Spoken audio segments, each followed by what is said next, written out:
හොඳයි අයිබෝන් කිරිපිලි ගන්න හැමෝටම පුරුදු දිනයක එකතු වෙලා ඉන්න Namal Balasooriya නාලිකාවෙන් ගෙන තවත් Adobe Photoshop වීඩියෝ එකක් එක්ක. ඉතින් සිංහල ෆොන්ට් කොහොමද ඩවුන්ලෝඩ් කරන්න කියලා තමයි ප්‍රශ්නේ. Photoshop වල සිංහල ෆොන්ට් දාන හැටිත් එක්ක.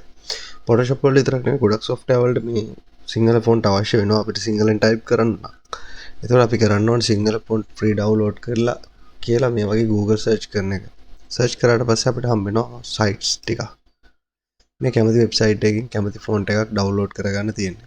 මේ වගේ වෙබ්සයිට් වල ඔයාලට පෙන්නනවා මේ සාමාන්‍යයෙන් ප්‍රවිව් එකකුත් බලා ගන්න පුළුවන්. ඉතින් අපිට මේක ඩවුන්ලෝඩ් කරගත්තොත් එහෙම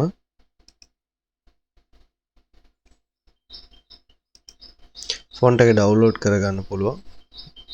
ඩවුන්ලෝඩ් කරගත්තට පස්සේ ඩවුන්ලෝඩ් කරද්දී මේ වගේවත් අහනවා. ඉතින් අහන්න නැති සයිට් උත් තියෙනවා. ඉතින් මේ තියෙන්නේ මම ඩවුන්ලෝඩ් කරගත්ත එක. මම මේක මෙතෙන්ට එක්ස්ට්‍රැක්ට් කරන්නම්. හරි එක්ස්ට්‍රැක්ට් කරාට පස්සේ මට බලා ගන්න හම්බ වෙනවා මෙන්න මේ වගේ ෆෝල්ඩර් එක ඇතුලේ. මේක අපි ඩබල් ක්ලික් කරොත් එහෙම අපිට මේ වගේ ප්‍රවිව් එකක් බලා ගන්න පුළුවන්. ඔයාලට ඕන නම් මෙතනින් ඉන්ස්ටෝල් කරන්නත් පුළුවන්. නැත්නම් මේක රයිට් ක්ලික් කරලා මෙතනින් ඉන්ස්ටෝල් කරන්නත් පුළුවන්. නැත්නම් all users විදියට ඉන්ස්ටෝල් කරන්නත් පුළුවන්. මම all users විදියට ඉන්ස්ටෝල් කරන එක රෙකමන්ඩ් කරන්නේ නැහැ. මොකද සමහර වෙලාවට ඔයාලා අතින් ෆොන්ට් ෆයිල් නැතිව ෆයිල් ඩවුන්ලෝඩ් වෙන්නත් පුළුවන් නේ.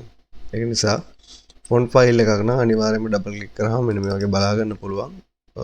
ඊට පස්සේ මේක රයිට් ක්ලික් කරලා ඉන්ස්ටෝල් කියන ඔප්ෂන් එක දෙන්න. මේ ඔප්ෂන් එක දුන්නට පස්සේ දැන් ඔයාලා බලා ගන්න පුළුවන් මෙතන තියෙන්නේ OKD කියලා තමයි පටන් ගන්නෙ. ඉතින් යන්න Photoshop වලට. Photoshop වලට ගිහලා text tool එක අරගෙන මෙහෙම ගහනකොට මෙන්න මෙතන තියෙනවා text select කරන්න. අර තිබ් එක type කරලා බලන්න OKD කියලා එකක් ඇවිල්ලාද කියලා. දැන් ඔයාලට පේනවාද ඇවිල්ලා නැහැනේ. ඇවිල්ලා නැති වෙන්න හේතුව තමයි මම ෆොන්ට් එක install කරනකොට Photoshop open කරලා තිබිච්ච එක. මම දැන් Photoshop close කරගන්නවා.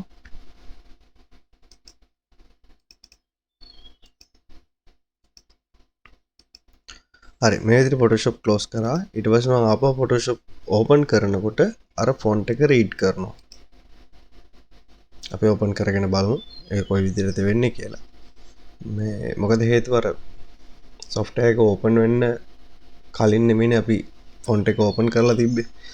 ඉතින් ආන්ගේ හේතුව හින්දා තමයි අපිට අර font එක Photoshop එක ඇතුළට ආවේ නැත්තේ. අපි දැන් බලමු text tool එකට ගිහිල්ලා මම text එක මේ වගේ දාන්නම්. මෙතෙන්ට ගිහිල්ලා OKD කියලා ටයිප් කරන්න ඕනේ. බලමු ෆොන්ට් එකේ ආපහු නම මොකක්ද කියලා.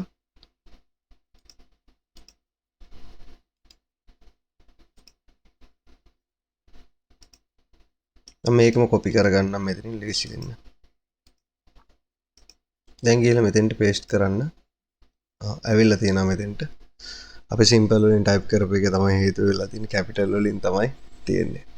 හරි. මේ තියෙන්නේ OKD bold කියන ෆොන්ට් එක දැන් අපි ඇඩ් කරගත්ත එක. ඔයාලට මේ විදිහට එකපාරක් ෆොන්ට් එකක් ඉන්ස්ටෝල් කරාම ඒක Photoshop වලටත් එනවා Word වලටත් එනවා සහ ඔයාගේ ඕනම software එකකට ඒක use කරන්න පුළුවන්. Photoshop වලට කියලා වෙනමම ෆොන්ට් ඉන්ස්ටෝල් කරන්න අවශ්‍ය නැහැ. මැෂින් එකට ඉන්ස්ටෝල් කරන්න, කම්පියුටර් එකට ඉන්ස්ටෝල් කරන්න. ඒ ඉන්ස්ටෝල් කරාට පස්සේ Photoshop සහ අනිකුත් සියලුම ටයිප් කරන්න පුළුවන් software වලට මේ ෆොන්ට් එක ඇතුළත් කරගන්නවා. ඉතින් මම හිතනවා තේරෙන්නේ නැති කියලා මොනවාරි ප්‍රශ්නයක් තියෙනවා නම් පහතින් කමෙන්ට් එකක් දාන්න. ඉදිරියේදී මම ෆොන්ට් පැක් එකක් හදලා දෙන්නම්. මං ගා ෆොන්ට් වගේක් තියෙනවා. 2500ක් විතර මම ඒ ටික පැක් කරලා දෙන්නම් ඩවුන්ලෝඩ් කරගන්න.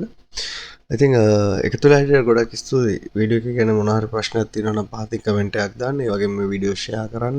මොකද ඉගෙන ගන්න කෙනෙක්ට හරි වටින වීඩියෝස් ටිකක් තියෙනවා.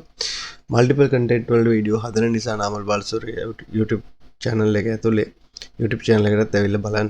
Namal Balasooriya kr.blogspot.com ඒක අලුත්. එතනට ගිහිල්ලා බලන්න මෙනු එකක් විදිහට වාට මම දාපු වීඩියෝ ඔක්කොම බලා ගන්න පුළුවන්. ඉතින් ගොඩක් ස්තුතියි ඒක තුලා හිටියට ගිහිල්ලා නම් අපසදිත් හැමෝටම ප්‍රාර්ථනා කරන හැමෝටම සුබ සතියක් වේවා. තාක්ෂණ පින්නට දවසක් වේවා කියලා. පුරුදු විදිහට මම Namal Balasooriya